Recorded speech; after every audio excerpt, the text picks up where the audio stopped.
गुरुवर, मेरा प्रश्न यह है, आज बहुत बड़ा समाज है, यहाँ कुछ भ्रांतियां हैं लोगों को कि जैसे 13पंथी 20पंथी क्या होता है, इसमें झगड़ा चलता है। मैं चाहता हूं, और ये महिलाएं पंचामत क्यों नहीं कर सकती, और पंचामत है क्या, ये आज समाज के सामने जो है थोड़ा सा खुलासा कीजिए, जिससे कि लोगों की दिमाग से भ्रांतियां निकल जाए। महाराज जी, ये मधुमक्खी के छत्ते को मत छोड़ो, ये मधुमक्खियों का छत्ता है। जो कर रहे हैं वे छोड़ने वाले नहीं हैं, और जो नहीं कर रहे हैं वे करने वाले नहीं हैं। क्या बात है। इसलिए हाँ, ये छत्तों को मैंने बहुत बार छेड़ के देख लिया, कोई रहस्य निकलने वाला नहीं है। बस ओम शांति, ओम ओम ओम। Pin drop silent. सुने महाराज, इसके दो ही चीजें जानना, हमारे पास इतिहास होता है, कई चीजें हैं जो हम निर्णय करने के अधिकारी नहीं होते, क्योंकि हम छद्मस्त ज्ञान, हमारे पास जो कुछ भी है सब शास्त्रों के आधार पर है। तो हमारे पास इतना सही 3 विषय बिंदु आपको दे देते हैं, क्योंकि प्रश्न निराधार नहीं जाए और समता भी बनी रहे, कि 7वीं शताब्दी के पहले किसी भी आगम में, किसी भी शास्त्र में ना पंचामृत अभिषेक था, ना स्त्री अभिषेक था, ना जो भी होता है वो नहीं था। 7वीं शताब्दी के पहले जितना भी मैंने आगम पढ़ा है, पूज्यवर यतिवृषभ आचार्य महाराज, पूज्यवर कुंद आदि महाराज, उन्होंने इस प्रकार की कोई चर्चा शास्त्रों में नहीं उठाई। 7वीं शताब्दी में एक पुण्यार्थ संघीय आचार्य हुए, पूज्यवर रविशरण आचार्य महाराज। रविशरण आचार्य महाराज ने सर्वप्रथम वहां पर उन्होंने इस प्रकार की ये चर्चाएं की। अब ये 2 बातें ही हमारे सामने हैं, इससे आगे सही क्या गलत क्या, मैंने पहले कहा, ये निर्णय करने का अधिकार मुझे नहीं है। लेकिन 7वीं शताब्दी के पहले इस प्रकार के पंचामृत आदि स्त्री अभिषेक के उल्लेख आगम में, शास्त्रों में देखने को नहीं मिले। 7वीं शताब्दी के बाद जरूर पुण्यार्थ संघीय आचार्य महाराज ने लिखा, और ये परंपराएं, दोनों प्रकार की परंपराएं 7वीं शताब्दी के पहले एक ही परंपरा थी, आगम के अनुसार, इतिहास के अनुसार। 7वीं शताब्दी के बाद दोनों प्रकार की परंपराएं भारत में स्थापित हुई। इनका जो नामकरण की बात जो आपने कही है तत्व सागर महाराज ने, नामकरण जो हुआ है 1664 में, सांगानेर के अंदर अमरचंद भौसा थे और नरेंद्र कीर्ति भट्टारक वहाँ के पीठाधीश मानो। जैसे जयपुर उस समय नहीं था, आमेर राज्य में आता था। आमेर राज्य का जय सांगानेर मीना बाजार कहलाता था। वहाँ पर पंडित जी साहब जो थे अमरचंद जी भौसा, वो नित्य प्रतिदिन स्वाध्याय किया करते थे। उसके पहले देवेंद्र कीर्ति महाराज भट्टारक गद्दी पे आए। वो एक साम्यवादी थे देवेंद्र कीर्ति, और वो आहार के लिए जाते थे तो एक कपड़ा लपेट लेते थे और मंदिर में आकर के उतार देते थे, और बड़े शाम परिणामी थे। उन्होंने इस प्रकार का कोई पंथवाद के लिए प्रश्रय नहीं दिया। लेकिन नरेंद्र कीर्ति जो कि दक्षिण भारत से आए हुए थे, उनकी वहाँ नियुक्ति हुई।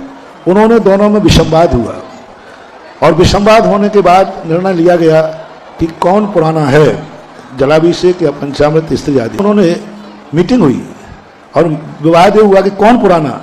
तो अमरचंद भौसा जी जो थे, पंडित जी, सेठ जी मान लो, रत्न व्यापारी थे, वो 1ली शताब्दी के यतिवृषभ आचार्य महाराज को प्रस्तुत किया कि देखो इसमें कहीं भी पंचामृत अभिषेक की चर्चा नहीं है। अभिषेक की चर्चा तो है, अभिषेक की बात उन्होंने कही है, और ये 7वीं शताब्दी तक अधिक तक नरेंद्र कीर्ति भट्टारक प्रस्तुत कर पाए। तो प्राचीन में अमरचंद भौसा आगे हो गए, उनमें विवाद हुआ, धक्का मुक्की हुई, और अमरचंद भौसा को धक्का देकर के भट्टारक जी के भक्तों ने बाहर निकाल दिया। अमरचंद भौसा सीधा आगरा आए, यहाँ बनारसी दास जी पंडित जी विराजमान थे। इनके सामने उत्तर भारत के सारे पंडितों की एक मीटिंग हुई, बनारसी दास की अध्यक्षता में। यहाँ से एक पत्र लिखा गया सांगानेर कि आप जो दक्षिण भारत की यहाँ परंपरा चला रहे हैं, ये दक्षिणी भारत परंपरा है, यानी क्षेत्रीय परंपरा है, प्रभायमान आगम की परंपरा नहीं है। इसका क्या नामकरण दोगे? तो नरेंद्र कीर्ति भट्टारक ने कुछ 20 सूत्रों को बना करके भेजा, हमारी आमना 20 पंथ मानी जाएगी।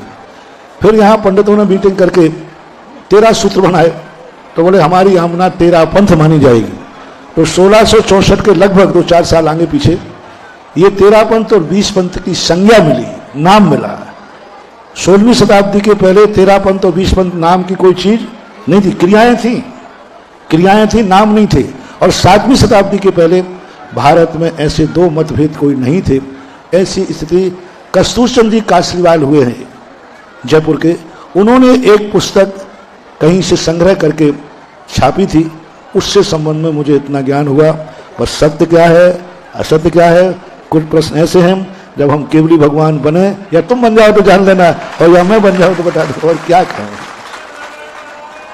कुल मिलाकर के देखो महान भाव, सारे देश के लिए मेरा ये कहना है, जिस मंदिर की जो परंपराएं हैं उन परंपराओं को कायम रखो और आपसी में विसंवाद मत करो।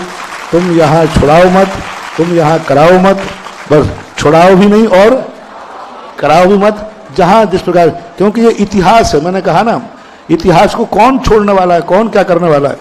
जिन्होंने शुरू की थी वे ऊपर चले गए, अब बेटा तो यही कहता है हमारे बाप तो जो कह गए वो हम करेंगे। इसलिए जहाँ जिस प्रकार की परंपराएं चलती हैं उस प्रकार, बस मेरा अंतिम दृष्टिकोण यही है, दो चीजें ध्यान रख लेना। जैन धर्म के मूल सिद्धांत हैं दृष्टि में वीतरागता और क्रिया में अहिंसा, ये दो चीजें ध्यान रखना, सब मानना। रिपीट करता हूं, क्रिया में और दृष्टि में, बस ये जैन दर्शन के मूल सूत्र हैं। चाहे 13पंथी हो, चाहे 20पंथी हो, चाहे सोनगढ़ी हो, चाहे लोहगढ़ी हो, चाहे रत्नगढ़ी हो, ये दो चीजें हमारे हैं। अहिंसा कभी छूटना छोड़ना नहीं, जब भी उठो बैठो चलो फिरो सदा करुणा अहिंसा रहना चाहिए, और जब भी कभी तुम्हारे विचार बने तो दृष्टि में वीतरागता होना चाहिए। ये जैन दर्शन का मूल रहस्य है। आज की सभा सुनो, एक संदेश और आपको है, ये पंथवाद के जो झगड़े हैं ये मतभेद कहलाते हैं, इनसे कभी मनभेद मत होने देना। इन पूजाओं की क्रियाओं को लेकर के मतभेद कहलाते हैं, और मतभेद सदा से चलते आए। बाप बेटे में भी मतभेद होते हैं, समाज में भी होते हैं, ये मतभेद हैं। मतभेद को मनभेद मत होने देना, बाकी सब चलता रहता है।